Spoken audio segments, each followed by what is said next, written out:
தம்பதியர்கள் சுற்றுலா செல்வதற்காக பணங்களை எடுத்துக்கொண்டு சுற்றுலா சென்றார்கள்.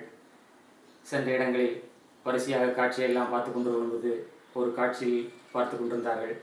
அந்த காட்சியில் பார்த்து கொண்டிருக்கும் பொழுது சில மர்மநபர்கள் சில ரூபாய் நோட்டுகளை, போலியான ரூபாய் நோட்டுகளை அவிழ்த்து விட்டு, ஐயோ பணம், யார் பணம், இது பாருங்கள் பாருங்கள், எங்கே பணம் ஓடுதேன்னு சொல்லி சொன்னார்கள்.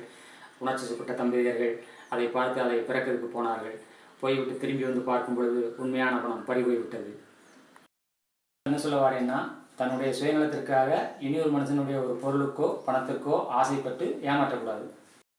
இப்பட்ட சூழ்நிலைகள் நிலவ 58 ஆண்டுகளுக்கு முன்பே கவிஞர் வாலி அவர்கள் தன்னுடைய வரிகள் மூலமாக மக்களுக்கு சொல்லியிருப்பார். ஆசைக்கும் தேவைக்கும் வாழ்வுக்கும் வசதிக்கும் ஊரார் கால் பிடிப்பார்.